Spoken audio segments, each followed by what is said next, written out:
देखिए अभी तक हम लोगों ने 6.2 पढ़ा, 6.1, 6.2, 6.2 में थेल्स थ्योरम का प्रूफ था। 6.2 तक 4 नंबर के आने की संभावना है, ठीक है। मेन एक्सरसाइज तुम्हारी 6.3 है। तो आज केवल और केवल इसका मैं बताऊंगा इंट्रो पार्ट। एग्जाम्पल कल सॉल्व होंगे, उसके दिन एक्सरसाइज चलेगी कम से कम 2 से 3 दिन, क्योंकि यही एक ऐसा चैप्टर है जो बच्चों को 100 मार्क्स लाने से रोकता है।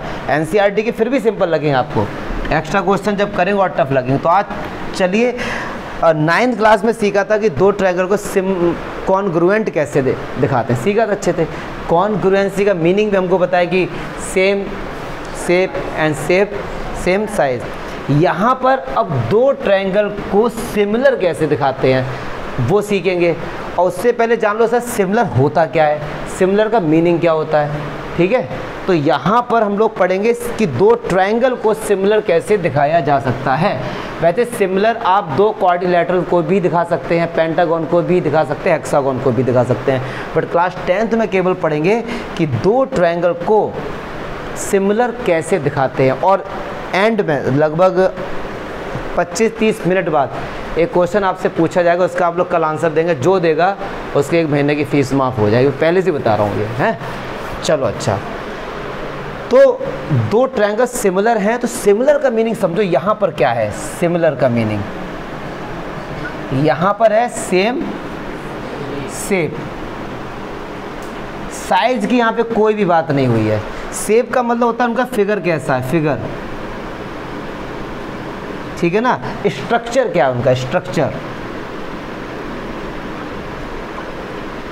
जैसे 2 ट्रायंगल हैं, जैसे सपोज मैं आपको एक ट्रायंगल बना के ये देता हूँ और एक ट्रायंगल ये दे दिया, और मैंने आपसे पूछा बताओ क्या ये 2 ट्रायंगल कॉन्ग्रुएंट होंगे, तो आप आंख बंद करके मना कर दो कि सर नहीं होंगे, ये बड़ा है और ये छोटा है।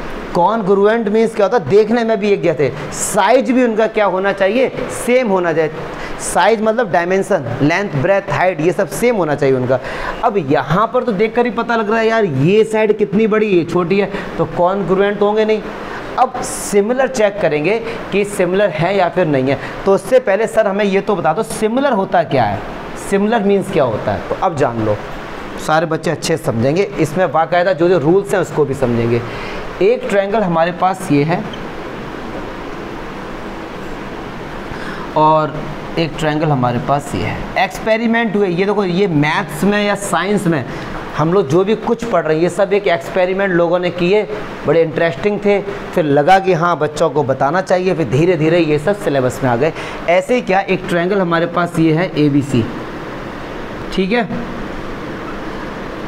अब एक टीचर रहे होंगे तो उन्होंने क्या किया, अब ये ट्रायंगल है तो ट्रायंगल की साइड तो आप मेजर कर सकते हो स्केल से, ये तो सिंपल सी बात है, कोई रॉकेट साइंस नहीं है। आपने इनकी साइड का मेज़र कर लिया रूलर से, मतलब स्केल से कर लिया।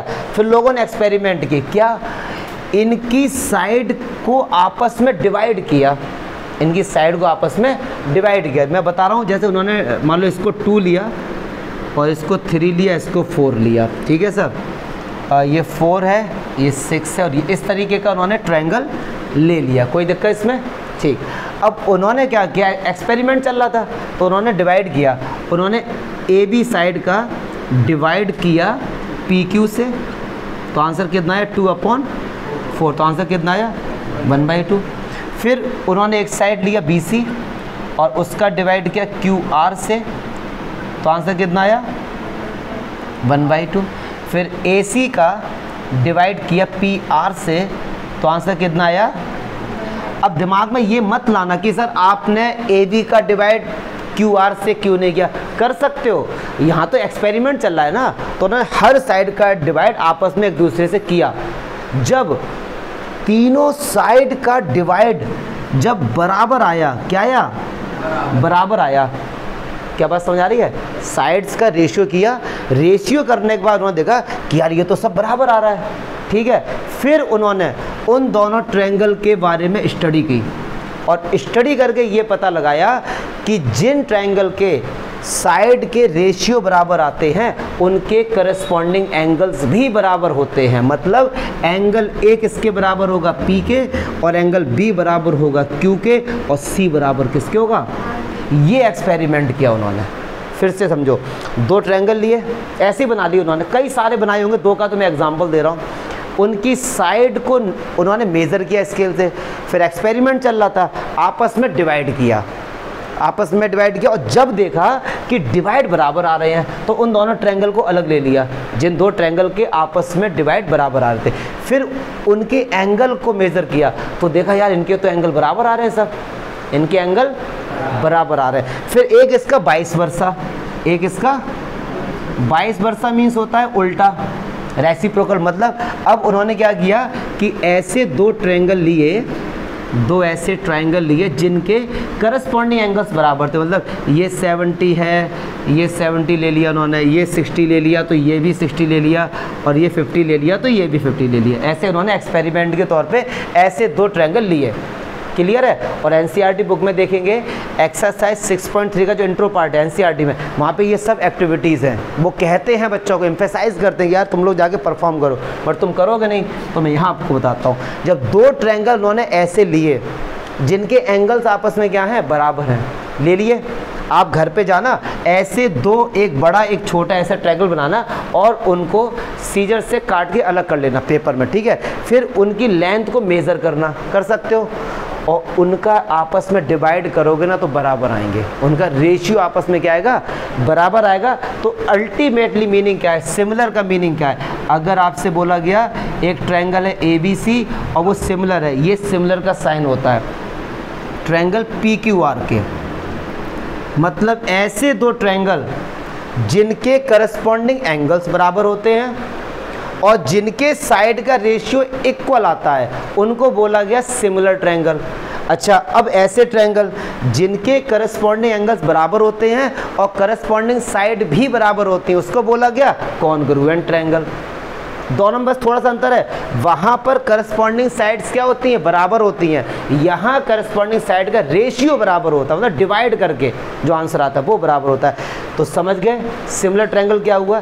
ऐसे दो ट्रायंगल जिनके करस्पॉन्डिंग एंगल्स बराबर हैं और उनके साइड के रेशियो बराबर है। तो अगर आपसे बोला गया कि ट्रायंगल ABC और PQR सिमिलर है, ये गिवन है, मान लो ये आपको पहले से ही दे दिया उन्होंने कि ट्रायंगल ABC और ट्रायंगल PQR सिमिलर हैं, तो इसका मतलब आपको 6 बातें पता लग गई। क्या? करस्पॉन्डिंग एंगल एक इसके बराबर है P के, एंगल B किसके बराबर है, Q के, एंगल C किसके बराबर है, R के, और AB करस्पॉन्डिंग है AB, इधर क्या है PQ, और BC और QR, और AC और PR, इनका जो रेशियो आएगा वो आपस में क्या आएगा, बराबर। बराबर मतलब 1/2 आ जाए, 1/3 आ जाए, कुछ भी आ जाए, आएगा बराबर ही। क्लियर है? तो ये 6 बातें आपको गिवन हो गई, ठीक है। अब 1 लाख रुपए की बात जान लो, ऑब्जेक्टिव में 99% बच्चे गलत करके आते हैं, तो आज जान लो, मैं यहाँ लिख दे रहा हूँ। जब दो ट्रायंगल सिमिलर होते हैं उनके साइड का रेशियो हमेशा क्या आता है, बराबर। बराबर आता है 1/2 1/3 कुछ भी, लेकिन बराबर तो आएगा, लेकिन जो भी आंसर होगा वो 1 से छोटा होगा। K की वैल्यू क्या आएगी, 1 से छोटी आएगी। अब सुनो कैसे, बोर्ड में क्वेश्चन कैसा आया, आपसे बोला जाएगा कि दो ट्रायंगल सिमिलर हैं, उनके साइड के रेशियो गिवन है 1/3, 4/3, 7/4 और 1। अब ये दे दिया गया आपको है। अब आपसे बोला जाएगा बताओ कौन सा ठीक है। ये ठीक हो नहीं सकता क्योंकि इसका आंसर क्या है, 1 से बड़ा, इसका भी आंसर 1 से बड़ा, और ये, तो ये इसका आंसर हो गया। मतलब उनके साइड का जो रेशियो होता है प्रखर, वो हमेशा 1 से छोटा होता, 1 भी नहीं होता, क्योंकि 1 हो गया तो क्या बन जाएगा, कॉन्ग्रुएंट। तो इनके साइड का रेशियो जो भी आंसर आएगा वो क्या आएगा, 1 से छोटा। देखो 1/2 1/2 हमेशा 1 से छोटा आएगा। ये बात जान लो, भूल मत जाना ये बात कि करस्पॉन्डिंग साइड के रेशियो जो होते हैं वो हमेशा आंसर जो आएगा वो 1 से छोटा आएगा। क्लियर है? पक्की बात है। तो दो ट्रायंगल सिमिलर हैं, इसका मतलब आपको 6 थिंग्स गिवन हैं।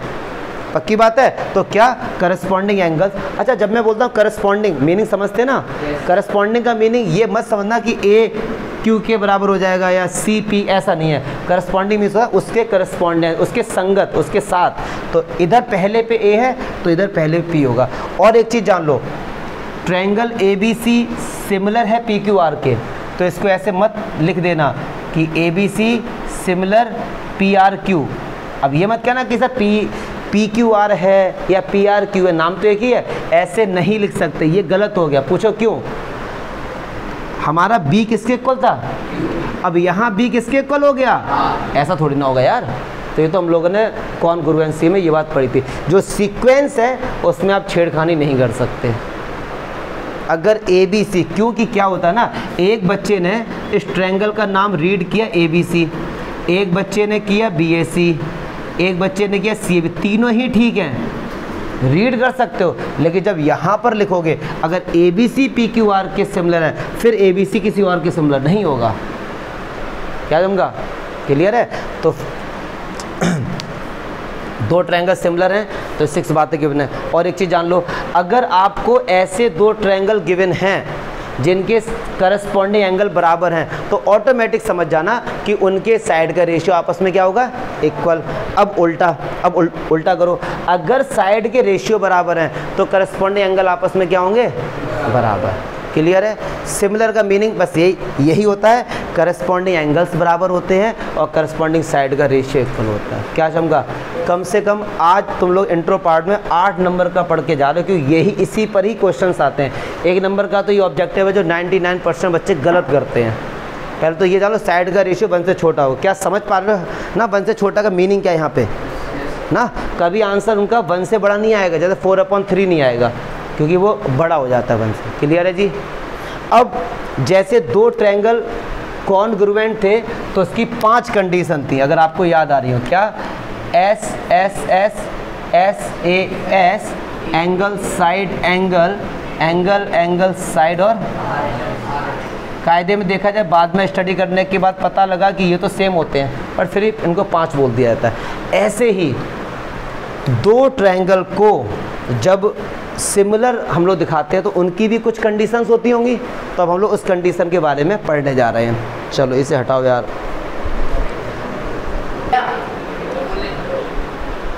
कोई नहीं, तुम तो ऐसे डर रहे हो यार। चलो देखो, अब हम लोग समझेंगे कि ट्रायंगल को सिमिलर दिखाने के क्या क्या क्राइटेरिया हैं। तो वही एक्टिविटी वाली बात है, वैसे तो लिख दूंगा मैं 3-4 क्राइटेरिया हैं। उससे पहले ये समझो कि ये कहाँ से आई हैं, इन सब के प्रूफ है। प्रूफ के लिए अलग वीडियो बनाऊंगा, क्योंकि प्रूफ एग्जाम में नहीं आता है, और मैंने 2 साल पहले बना भी दिया है। जो बच्चे देखना चाहें देख लें जाके, बट पहले मैं एक्टिविटी करके समझा दूँ क्या एक्टिविटी हुई थी।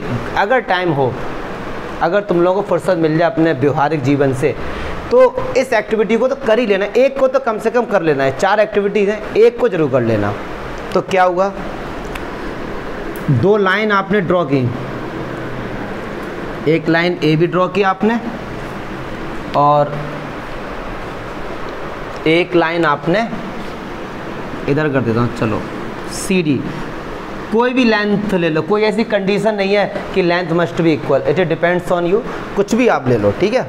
चलो जी, अब उन्होंने आपसे बोला कि जो ये A पॉइंट है और B पॉइंट है, A पॉइंट से एक्यूट एंगल बना दो, कोई सा भी एक्यूट बना दो, और B से भी एक्यूट एंगल बना दो। तो मैंने क्या किया, A से बनाया 40 डिग्री का,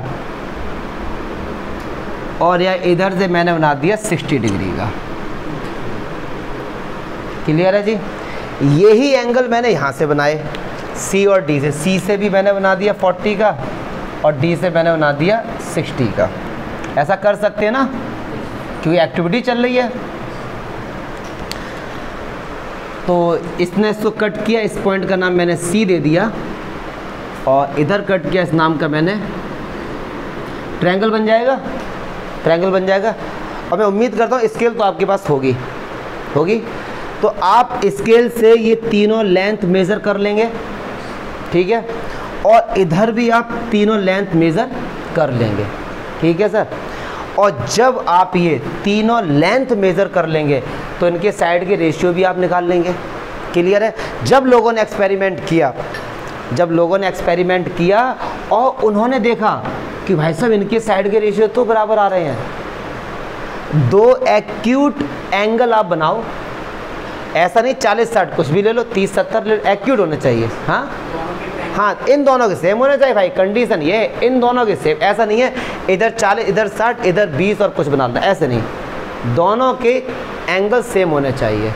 फिर ट्रायंगल, और ये साइड कुछ भी ले लो, ये साइड कुछ भी ले लो, कुछ भी ले लो आप। तो उसके बाद उन्होंने देखा कि भाई साहब इनके साइड के रेशियो तो बराबर आ रहे हैं, इनके।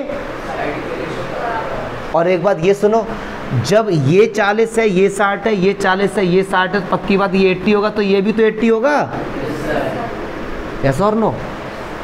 तो क्या तीनों एंगल इक्वल नहीं है आपस में? तो तीसरा तो अभी हमने बाद में पता किया, पहले तो हमारे लिए 2 ही एंगल इक्वल थे ना, तो 2 एंगल इक्वल थे और इनके साइड के रेशियो आपस में क्या रहे थे, इक्वल। तो जब साइड के रेशियो इक्वल आ रहे थे और जब लोगों ने एक्सपेरिमेंट किया, उन्होंने कहा भाई साहब ये दोनों ट्रायंगल सिमिलर हैं, क्योंकि सिमिलर ट्रायंगल में ही साइड के रेशियो आपस में क्या आते हैं, बराबर आते हैं। तो 2 एंगल बराबर होने से ट्रायंगल आपस में क्या हो जाता है, सिमिलर। तो पहली क्राइटेरिया है एंगल, एंगल सिमिलैरिटी क्राइटेरिया क्या चमका, एक है ए सिमिलैरिटी, मतलब 2 एंगल इक्वल है। फिर पक्की बात है जब 2 एंगल इक्वल है तो तीसरा भी तो आपस में इक्वल होगा, तो दूसरी बोल दी गई ट्रिपल ए सिमिलैरिटी क्राइटेरियन। अच्छा इसका मीनिंग समझ है ना आप लोग, कि अगर 2 ट्रायंगल आपने लिए, उनके 2 एंगल बराबर हैं तो वो दोनों ट्रायंगल आपस में क्या होंगे, सिमिलर होंगे। बराबर हैं 2 ही ट्रायंगल, 2 ही एंगल सॉरी, और उनके साइड के रेशियो सब बराबर थे, तो पता लगा कि वो अच्छा। फिर लोगों ने एक और एक्सपेरिमेंट किया, उन्होंने क्या किया, तीसरा ऐसे ही उन्होंने किया कि 2 ऐसे ट्रायंगल बनाए कि जिनके साइड के रेशियो बराबर थे। जैसे जैसे एक उन्होंने एंगल बनाया ये ट्रायंगल बनाया 2 3 4 और एक बनाया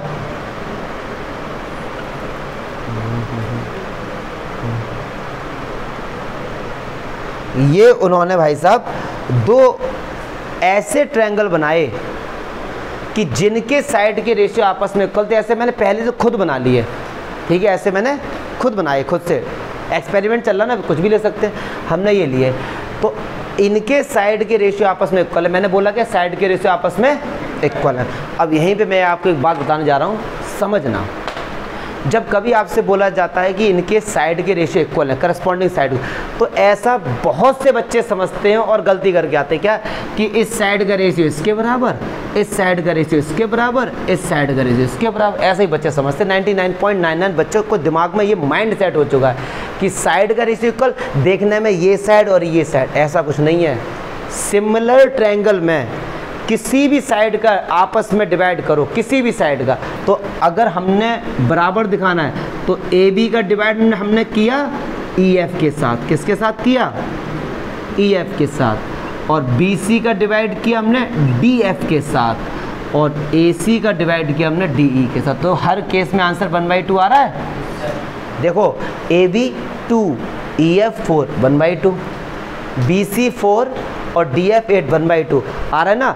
तो ऐसा मैंने जानबूझकर ट्रायंगल लिया कि जिनके साइड के रेशियो तो इक्वल हैं, लेकिन इसका इसके साथ नहीं, क्योंकि ये माइंड सेट हो जाता है बच्चों का। जैसे अगर आपसे ये पूछा जाता कि बताओ क्या ये ट्रायंगल सिमिलर है, तो आप कहते हैं यार एंगल तो गिवन नहीं है, लाओ इनकी साइड का रेशियो करते हैं। तो आप कैसे करते, 2 का डिवाइड इससे करते, 2 3 या 6, फिर कहते हैं यार इसका तो डिवाइड अलग आ रहा है, सिमिलर नहीं है, और बच्चे इसी क्वेश्चन को गलत करके आ जाते हैं। नहीं, ऐसा नहीं करना है। इस 2 को उठाओ फिर हर किसी के साथ चेक करो, इस 3 को उठाओ हर किसी के साथ चेक करो, ठीक है। ये माइंडसेट मत करो कि 2 है इधर तो उसका 6 से ही डिवाइड करेंगे, ऐसा हमेशा नहीं मिलेगा। क्या ये बात मैं समझा पाया?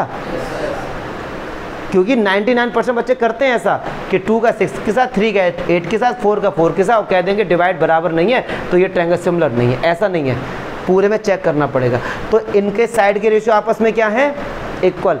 जब ऐसा मैंने गिवन, मतलब ऐसा मैंने ट्रायंगल लिए, फिर मैंने देखा कि भाई साहब इनके तो एंगल बराबर आ रहे हैं, इनके तो एंगल बराबर आ रहे हैं। तो इसका मतलब S S S similarity criteria से भी 2 ट्रायंगल आपस में क्या होंगे, सिमिलर होंगे। फिर इन्होंने चौथा काम किया, उसमें इन्होंने क्या एक्सपेरिमेंट किया, उसमें इन्होंने ये एक्सपेरिमेंट किया, इसको बहुत अच्छे से समझेंगे सारे बच्चे।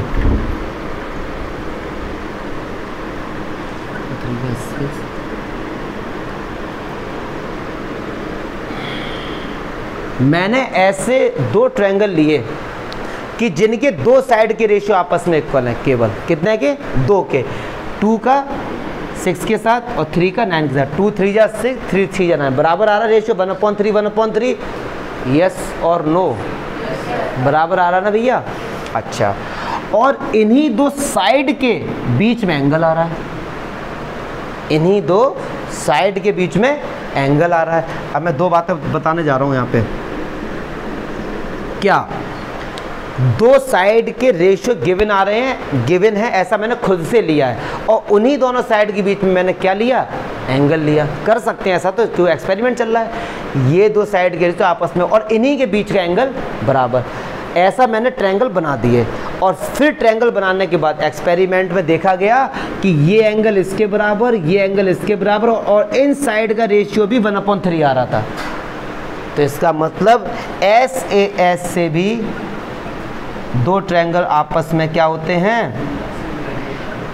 इन चारों के प्रूफ भी हैं, बट मैंने आपको एक्टिविटीज से बताया जो NCERT में है, और NCERT में प्रूफ भी है इसका, ठीक है। इसका जो प्रूफ है फर्स्ट वाला वो एग्जाम्स है, उसके लिए अलग वीडियो बनाएंगे क्योंकि उसका नंबर से लेना देना नहीं है, पहली बात। और दूसरी बात, बहुत ज़्यादा बच्चों को टफ लगता है वो, क्योंकि प्रूफ है इसका, तो बताऊंगा लेकिन अलग से एकदम। पहले ये बातें समझो, कोई दिक्कत। अब तुरंत एक बच्चे के दिमाग में एक डाउट आया होगा, पूछो क्या, कि सर अभी आपने कहा कि इनका जो साइड का रेशियो है वो हमेशा 1 से क्या होता है, कम होता है। आप सर इनका डिवाइड कर रहे हो, 2 का डिवाइड 6 के साथ, एक काम ना करो सर, 6 का डिवाइड 2 के साथ कर लो। मैं इस ट्रायंगल को पहले लिख देता हूँ, इसको बाद में लिख दो। अरे भाई, मैं इस ट्रायंगल के साइड का रेशियो इसके साथ कर रहा हूँ ना मैं, तभी तो आंसर 1/3 आ रहा है। अगर मैं इसको पहले लिख दूँ तो सर हमने कौन सा गुना कर दिया, तो बताओ ना सर, कि अगर मैं इस वाले ट्रायंगल को पहले नाम में लिखता हूँ कि DEF सिमिलर, इस तरीके से हम लिख नहीं सकते, क्योंकि आपसे बोला गया कि उनकी साइड का रेशियो आपस में क्या होता है, 1 से कम होता है। इसका आंसर क्या होगा आपकी नज़र में, इसका आंसर क्या होगा? तो पहला एक तो ये आपको बताना है, बोलो। क्वेश्चन समझे आप लोग, नहीं समझे मेरा क्वेश्चन? सुनो क्या था, मैं कहा कि इनका और इनका रेशियो, अरे सुन तो लो जरा यार, इसका 2 का डिवाइड 6 के साथ क्या 1/3 आया, 3 का डिवाइड 9 से क्या 1/3 आया। तो ट्रायंगल तो अगर ABC सिमिलर है DEF के, या बोले कि DEF है सिमिलर ABC की, बात तो एक ही है। तो इसको पहले ले लो सर, इसको बाद में ले लो, दिक्कत क्या है इसमें? तो ऐसा क्यों नहीं, ऐसा क्यों बोला गया NCERT में कि इनका रेशियो हमेशा 1 से छोटा होगा, पहला। अब आ जाओ दूसरा, एक तो ये चीज़ बतानी है आपको, दूसरी चीज़ आपको क्या बतानी है, जो NCERT के सबसे एंड में लिखा हुआ, घर पे आके पढ़ लेना, कि वो रीडर्स के लिए दिया गया, पॉइंट फॉर द रीडर्स, क्या कि सिमिलर ट्रायंगल में RHS प्रॉपर्टी भी अप्लाई होती है, और ये बुक के सबसे एंड में दिया गया यार, सिलेबस में कहीं इसका नामो निशान तक नहीं है, सिमिलैरिटी क्राइटेरिया में कहीं नाम भी नहीं है। अब RHS क्या होता है जरा जान लो। मैंने 2 राइट एंगल ट्रायंगल लिए, ठीक है, इसके साइड का रेशियो, और इन दोनों में से कोई भी एक साइड, दोनों में से कोई भी एक साइड, चलो इसका रेशियो इसके साथ अगर बराबर आ रहा है, अगर बराबर आ रहा है, तो इसको बोलेंगे कि ये RHS से ये क्या है, आपस में सिमिलर है। और इसी बेस पे जब ट्रिगोनोमेट्री करने जाएंगे, एक्सरसाइज 8.1 का एग्जाम्पल 2, पूरा इसी पर, ये घर पे जाके देखना ये सब चीज़ें। फिर RHS को बुक में दिया क्यों नहीं गया 6.3 में, कहीं नामो निशान नहीं RHS का, एंड में बोल दिया बुक में कि भाई साहब RHS भी होती है, कि बुक में बोला गया एंड में कि RHS होती है, और बताया भी है कि कैसे कैसे होगी, लेकिन सिलेबस में क्यों नहीं ऐड किया? क्या मेरे दोनों क्वेश्चन समझ गए आप लोग? RHS होता है, सही बात है सर, सिलेबस में क्यों नहीं ऐड किया, मतलब क्यों नहीं पढ़ा रहे बच्चों को? ऐसा क्या है इसमें कि RHS पढ़ा देते? जब बच्चों को 4 पढ़ा रहे हैं तो RHS भी पढ़ा देते। RHS को क्यों अलग से नोट दे दिया कि भैया RHS भी होती है, ठीक है। और दूसरा, इनके साइड का रेशियो हमेशा 1 से कम होता है, सही बात है। अगर इसको पहले लिख देंगे तो साइड का रेशियो 1 से बड़ा हो जाएगा। तो क्यों ऐसा बोला गया कि साइड का रेशियो 1 से कम होता है? क्या चमका, बताओ ना, क्लियर है? तो ये दोनों आपको कल बताना है। प्रूफ वगैरह मैं इसका ज़रूर बताता हूँ। मैंने सबसे चैनल का पहला वीडियो ही प्रूफ से स्टार्ट किया था, तो प्रूफ तो मैं डेफिनेटली बताऊँगा, ठीक है। अब एक चीज़ सुनो, फाइनली बताते हैं कंक्लूजन क्या है। जितनी सारी मैंने बातें बताई होशियार बच्चों को समझ आए, कमजोर बच्चे फाइनली समझें कि तुम कम से कम इतना तो याद रख लो। अगर आपसे बोला गया है कि कोई एक ट्रायंगल ABC और एक ट्रायंगल है PQR, ये भाई साहब आपस में सिमिलर हैं, ये आपस में क्या हैं, पक्की बात है। तो 6 बातें गिवन होती हैं, 6 बातें, क्या? एंगल A बराबर एंगल P, B बराबर Q और C बराबर R, इसका रेशियो और BC का और AC, इनका रेशियो आपस में क्या होता है, बराबर, ठीक है। अच्छा, और एक और आपको काम दे रहा हूँ। RHS में आपसे बोला गया कि 2 साइड का रेशियो बराबर है। राइट एंगल ट्रायंगल में 2 साइड का रेशियो, उसमें एक हाइपोटेन्यूज होनी चाहिए। तो इस प्रॉपर्टी को RHS ना बोलकर SS प्रॉपर्टी बोल देते, ये भी बोल देते कि इसका नाम SS प्रॉपर्टी बोल दो। क्यों RHS बोल रहे हो, इसका SS बोल दो इसको। तो इसका तो सिंपल सा आंसर, क्योंकि ये सिंपल है तो मैं बता देता हूँ। ऐसे इसलिए बोला गया, SS का मतलब 2 साइड, कोई भी 2 साइड हो सकती ना, तो कोई ज़रूरी नहीं ना हाइपोटेन्यूज। तो अगर आपने इन 2 साइड के रेशियो बराबर लिए, समझना बात को ध्यान से, तो ये एंगल तो बराबर है, तो ये ऐसे ऐसे ही हो गया। अगर इन 2 साइड का रेशियो बराबर लिया, मान लो इसको ऐसे, तो ये तो ऑटोमेटिक इक्वल हो जाएगा, बीच में आ रहा है, यस और नो, तो वो ऐसे ऐसे ही हो जाता है। इसलिए उसको ऐसे नहीं बोलते, क्योंकि 90-90 तो ऑटोमेटिक आ जाता है। तो कमजोर बच्चे के लिए बेसिक सी बात समझे, क्योंकि ट्रायंगल में बहुत सारी बातें हैं पढ़ाने को। मैं खुद समझ नहीं पा रहा कि मैं एक ही दिन में क्या क्या बता दूँ, तो इससे ज़्यादा पढ़ेंगे तो हौच-पौच हो जाएगा। ये 2 क्वेश्चन आपके सामने रखे हैं, इनका अगर मैं आंसर बताता तो हो सकता है कि आप उस लॉजिक तक नहीं पहुंच पाते जो मैं बताना चाह रहा हूं। लेकिन नंबर वाली बात करें तो इतना याद रख लो, ये 4 प्रॉपर्टी का यूज़ होगा आपका, ठीक है। इन 4 प्रॉपर्टी का यूज़ से किन्हीं भी आप 2 ट्रायंगल को सिमिलर दिखा सकते हैं, इन्हीं 4 का बस। और जब कभी आपसे बोला जाता है कि SSS मतलब तीनों साइड का रेशियो इक्वल होगा, ना कि तीनों साइड इक्वल होंगी, ठीक। और साइड का रेशियो कभी ऐसे मत देखना कि ये साइड इसी के साथ, ना, ये साइड इसके साथ भी हो सकती है। हमको रेशियो बराबर लाने के लिए हर किसी के साथ देखना पड़ेगा। तो इन 2 के आंसर तो चलो मैं कल दूंगा आपको। ये दोनों आप समझना, देखना जाके, ये नहीं है कि नेट पर या कहीं पे देखो, पहले कोशिश किया करो। सर ने अगर कोई चीज़ दी है तो लॉजिक के लिए दिया है, अपने विवेक का यूज़ करो। अपने आया विवेक, ठीक, उसका यूज़ करो, मतलब डिस्क्रेशन का यूज़ करो कि ऐसा यार सर ने बोला तो हाँ सही बात है कि NCERT कहती रेशियो 1 से कम होना चाहिए, अगर उल्टा लेना तो क्या दिक्कत है। और फिर यहाँ पे RHS, सही बात है, बुक में बोला गया एंड में कि RHS है, फिर सिलेबस में क्यों नहीं है। तो ये 2 क्वेश्चन बनते हैं, ठीक है। देखो, जब तक आप ऐसा नहीं सोचोगे तब तो साइड के बाल कैसे झड़ेंगे तुम्हारे। अब मैं अकेले अपने बाल झड़वा लूँ, तुम भी तो सोचो, फिर हम लोग एक कैटेगरी के हो जाएंगे। ये तुम लोगों की जो जुल्फ़े हैं ना, हमें नहीं पसंद नहीं बिल्कुल, क्योंकि हमारे हैं नहीं, तो सोचना पड़ता है। क्रिएटिविटी देखो, ये मैं कई बार देखता हूँ कि यार मैं भी टीचर हूँ, 10 साल हो गए पढ़ाते हुए, तो हमने कोई नई चीज़ तो ईजाद कर नहीं पाई। समझ ना कि ये तो सब क्या है, पढ़ाते पढ़ाते टीचर्स को याद हो जाती हैं चीज़ें, वही सब 10 साल से एक ही बुक, अब तो सिलेबस और भी कम, तो ये कोई बड़ी बात नहीं है। मैं जब अपने टाइम पढ़ता था, हमारे राहुल सर थे, यूपी बोर्ड में 6 बुक होती थी, ये तो तुम्हारी पतली पतली बुक है। तो 11वीं में जब हम लोग गए तो उन्होंने 6 बुक दे दी, किसी भी जो भी मतलब किस बच्चों से कहा कोई सी भी बुक ओपन कर दो आप, कोई सी, 6 बुक थी, कोई सी बुक ओपन कर दो, उसकी एक लाइन पढ़ दो बस, मैं आपको पेज नंबर बता दूंगा और ये तक बता दूंगा ऊपर से कौन सी लाइन होगी अप्रोक्स में। तो हम लोग भाई यार टीचर तो भाई ये हैं यार, मतलब हमने उनके ज्ञान को ये समझ लिया। उनको 35 साल का एक्सपीरियंस, और यूपी बोर्ड की बुक चेंज नहीं, वो तो अब आगे चेंज है।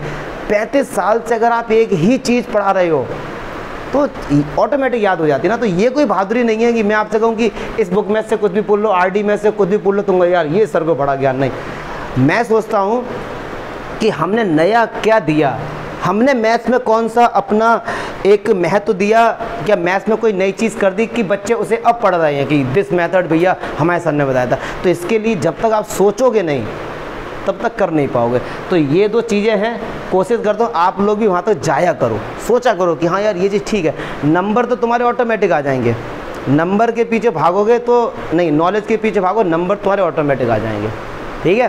तो ये दोनों चीज़ें सोचना, क्योंकि ये सब चीज़ें जितनी भी बातें मैं आपको पढ़ा रहा हूँ।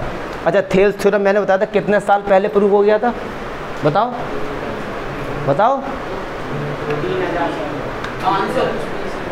लगभग 3000 साल पहले, और से हम आज पढ़ रहे हैं। तो कायदे में देखा जाए जो 3000 साल पहले बच्चों ने पढ़ा था वही हम पढ़ रहे हैं।